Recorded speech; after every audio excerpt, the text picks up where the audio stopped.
ಎಲ್ಲರಿಗೂ ನಮಸ್ಕಾರ.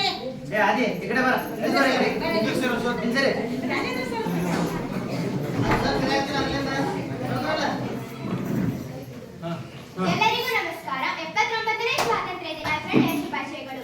ಇಂದು ನಮ್ಮ ಶಾಲೆಯಲ್ಲಿ ಸ್ವಾತಂತ್ರ್ಯ ದಿನಾಚರಣೆ ಪ್ರಯುಕ್ತ ಚನ್ನಭೈರಾದೇವಿ ನಾಟಕವನ್ನು ಮಾಡಲು ಬರುತ್ತಿದ್ದಾರೆ 9ನೇ ತರಗತಿಯ ವಿದ್ಯಾರ್ಥಿಗಳು. ನಾಟಕದ ಹೆಸರು ಚನ್ನಭೈರಾದೇವಿ. ಕರ್ನಾಟಕ ಮಾತ್ರವಲ್ಲ, ಭಾರತ ಕಂಡ ಅಪ್ರತಿಮ ರಾಣಿ ಚನ್ನಭೈರಾದೇವಿ ಸುಮಾರು 54 ವರ್ಷಗಳ ಕಾಲ ಕರ್ನಾಟಕದ ಮಲೆನಾಡು ಕರಾವಳಿ ಪ್ರಾಂತ್ಯವನ್ನು ಆಳಿದ ಈಕೆಗೆ ಕರಿಮೆಣಸಿನ ರಾಣಿ ಎನ್ನುವ ಬಿರುದು ಇತ್ತು. ಈ ರಾಣಿಯ ಕಾಲದಲ್ಲಿ ಯುರೋಪಿನಾದ್ಯಂತ ಕರಿಮೆಣಸು, ದಾಲ್ಚಿನ್ನಿ, ಶುಂಠಿ ಮೊದಲಾದ ಸಾಂಬಾರ ಪದಾರ್ಥಗಳನ್ನು ರಫ್ತು ಮಾಡಲಾಗುತ್ತಿತ್ತು. ಕೆಳದಿಯ ಅರಸರು ಮತ್ತು ಬಿಜಾಪುರ ಸುಲ್ತಾನರ ನಡುವಿನ ಯುದ್ಧಗಳನ್ನು ಚಾಣಾಕ್ಷತೆಯಿಂದ ನಿರ್ವಹಿಸಿದ್ದ ಈಕೆಗೆ ಪೋರ್ಚುಗೀಸರು ರೈನಾ ದೆ ಪಿಮೆಂಟಾ ಎಂದು ಕರೆಯುತ್ತಿದ್ದರು. ಮೇಲಿಂದ ಮೇಲೆ ತನ್ನ ಸಾಮ್ರಾಜ್ಯದ ಮೇಲೆ ದಾಳಿಗಳು ಆಗುತ್ತಿದ್ದರೂ ಅದನ್ನು ಸಮರ್ಥವಾಗಿ 5 ದಶಕಗಳ ಕಾಲ ಎದುರಿಸಿ ನಿಂತ ದಿಟ್ಟ ಹೋರಾಟಗಾರ್ತಿ ಚನ್ನಭೈರಾದೇವಿ. ದೃಶ್ಯ 1. ಗೇರುಸೊಪ್ಪೆಯ ರಾಜಸಭೆ.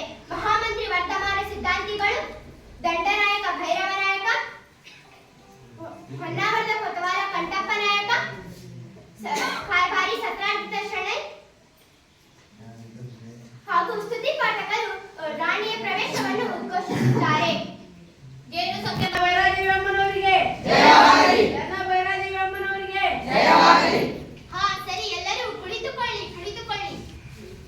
ಮಹಾಮಂತ್ರಿಗಳೇ, ಅವಸರದಲ್ಲಿ ಮಂತ್ರಾಲೋಚನೆಗೆ ಸಭೆ ಕರೆಯುವ ಅವಶ್ಯಕತೆ ಇದೆ ಎಂದು ಕೋರಲು ಕಾರಣವೇನು? ರಾಜ್ಯದಲ್ಲಿ ಎಲ್ಲವೂ ಕ್ಷೇಮವಾಗಿದೆ ಅಲ್ಲವೇನು? ಪ್ರಜೆಗಳೆಲ್ಲ ಕ್ಷೇಮವಾಗಿದ್ದಾರೆ. ಆದರೆ ಹೌದಾ? ಏನಿದೆ ಆ ಪತ್ರದಲ್ಲಿ? ಕಾರ್ಯಕಾರಿಗಳೇ, ಪತ್ರವನ್ನು ಓದಿರಿ. ಅಪ್ಪಣೆ ಮಹಾರಾಣಿ. ಹಾಡುವಳ್ಳಿ ಗೇರು ಪತ್ರಗಳ ಮಹಾರಾಣಿಗೆ ಗೋವೆಯ ಗವರ್ನರ್ ಲೂಯಿಸ್ ಅಡೈಡೆಯ ಶುಭಾಶಯಗಳು. ಗೌರವಾನ್ವಿತರೆ, ತಾವು ಹೊನ್ನಾವರ ಮತ್ತು ಭಟ್ಕಳ ಬಂದರುಗಳಲ್ಲಿ ನಮ್ಮ ಒಪ್ಪಿಗೆ ಪತ್ರವನ್ನು ಪಡೆಯದ ಮುಸಲ್ಮಾನರ ಹಡಗುಗಳಿಗೆ ಕರಿಮೆಣಸು, ದಾಲ್ಚಿನ್ನಿ, ಕೆಂಪಕ್ಕಿ ಮತ್ತು ಶ್ರೀಗಂಧವನ್ನು ತುಂಬಿಸಿ ಅವರ ಸಮುದ್ರ ವ್ಯಾಪಾರಕ್ಕೆ ಸಹಕರಿಸುತ್ತಿದ್ದೀರಿ. ಇದು ನಮ್ಮ ಆಶಯಕ್ಕೆ ವಿರುದ್ಧವಾಗಿದೆ. ಕೂಡಲೇ ತಾವು ನಮ್ಮ ಒಪ್ಪಿಗೆ ಪಡೆಯದ ಮುಸಲ್ಮಾನರ ಹಡಗುಗಳಿಗೆ ನಿಮ್ಮ ಬಂದರುಗಳಿಂದ ಹೊರಗಟ್ಟಬೇಕು, ಇಲ್ಲವೇ ವಶಪಡಿಸಿಕೊಳ್ಳಬೇಕು. ಇಲ್ಲದಿದ್ದರೆ ನಿಮ್ಮ ಮೇಲೆ ಕ್ರಮ ಕೈಗೊಳ್ಳುವುದು ನಮಗೆ ಅನಿವಾರ್ಯವಾಗುತ್ತದೆ. ಜೊತೆಗೆ ನೀವು ಪೋರ್ಚುಗೀಸ್ ರಾಜದ್ರೋಹಿ ರೊಜಾರಿಯೋಗೆ ಆಶ್ರಯ ನೀಡಿದ್ದೀರಿ. ಆತನನ್ನು ಕೂಡಲೇ ನಮಗೆ ಒಪ್ಪಿಸಬೇಕು. ಮೇಲಾಗಿ ನೀವು ಕಳೆದ ಹಲವು ವರ್ಷಗಳಿಂದ ನಮಗೆ ಕಪ್ಪವನ್ನು ಕೊಟ್ಟಿಲ್ಲ. ಇನ್ನೊಂದು ವಾರಗಳಿಗೆ ಕಪ್ಪವನ್ನು ರೊಜಾರಿಯೋನನ್ನು ನಮಗೆ ತಂದೊಪ್ಪಿಸದಿದ್ದರೆ ನಿಮ್ಮನ್ನು ದಂಡಿಸಬೇಕಾಗುತ್ತದೆ. ನಮ್ಮ ಚಕ್ರವರ್ತಿಗಳು ನಿಮಗೆ ನೀಡಿದ ಕಾಳು ಮೆಣಸಿನ ರಾಣಿ ಎಂಬ ಬಿರುದನ್ನು ಹಿಂದಕ್ಕೆ ಪಡೆಯಬೇಕಾಗುತ್ತದೆ. ಎಚ್ಚರಿಕೆ. ನಿಲ್ಲಿಸಿ. ಅತಿಯಾಯಿತು ಉದ್ದಟತನ. ನಮ್ಮ ನೆಲದ ನಾವೀಗ ರೊಜಾರಿಯೋನನ್ನು ಅವರಿಗೊಪ್ಪಿಸಲು ನಾವೇನು ಹೆಂಬೇಡಿಗಳಲ್ಲ.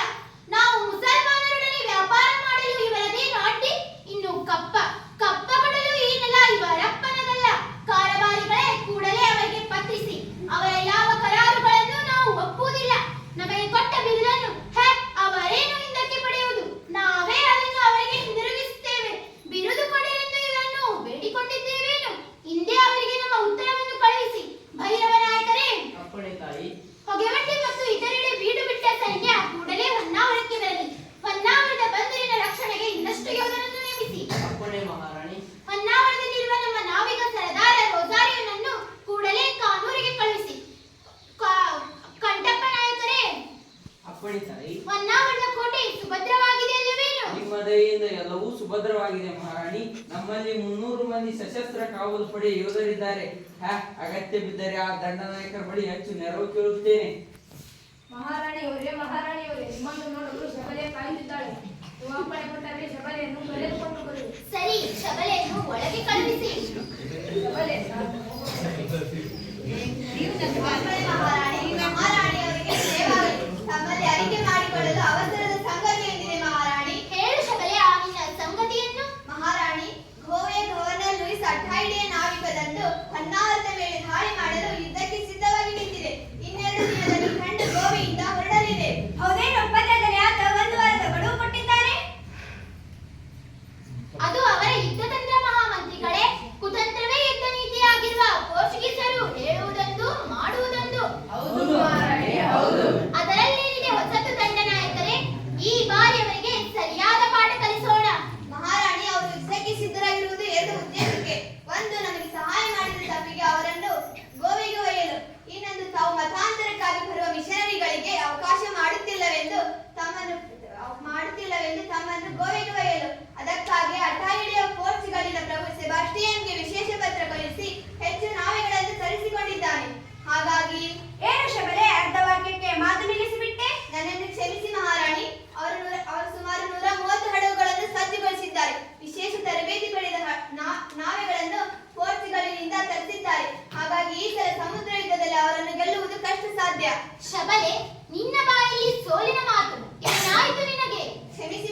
ಶಬರಿ ಅವರ ಹಡಗುಗಳ ಸಂಖ್ಯೆ ನೋಡಿ ಹೆದರಿದಂತಿದೆ ಮಹಾರಾಣಿ. ಅವರೊಮ್ಮೆ ದಾಳಿ ಮಾಡಲಿ, ನಂತರ ತಿಳಿಯುತ್ತದೆ ಪರಂಗಿಗಳ ಪರಾಕ್ರಮ. ಭೈರವ ನಾಯಕರೇ, ವಿಷಯ ಅಷ್ಟು ಸರಳವಲ್ಲ. ಶಬರಿ ಹೇಳಿದ್ದು ಸರಿ ಇದೆ. ಮೊಸಳೆಯನ್ನು ನೀರಿನಲ್ಲಿ ಸೋಲಿಸುವುದು ಕಷ್ಟ. ಅದನ್ನು ನೀರಿನಿಂದ ಹೊರಗೆಳೆದೇ ಸದೆಬಡಿಯಬೇಕು. ಅರ್ಥವಾಯಿತು ಮಹಾಮಂತ್ರಿಗಳೇ. ಈ ಬಾರಿ ನಮ್ಮ ಯುದ್ಧ ತಂತ್ರ ಬದಲಾಗಬೇಕು. ಮೊಸಳೆಯನ್ನು ನೀರಿನಿಂದ ಹೊರಗೆಳೆದು ಸೋಲಿಸಬೇಕು. ಸರಿ, ಇಲ್ಲಿಗೆ ಸಭೆ ಮುಗಿಸೋಣ. ಭೈರವ ನಾಯಕರೇ, ನೀವು ಶಬಲೆ ಮತ್ತು ಸತ್ರಾಜಿತ ಬೆಳಕಿನನ್ನು ಭೇಟಿ ಮಾಡಿ. ಚನ್ನ ಭೈರಾದೇವಿ ಅಮ್ಮನವರಿಗೆ, ಚನ್ನ ಭೈರಾದೇವಿ ಅಮ್ಮನವರಿಗೆ, ಕರಿಮೆಣಸಿನ ಮಹಾರಾಣಿಯವರಿಗೆ,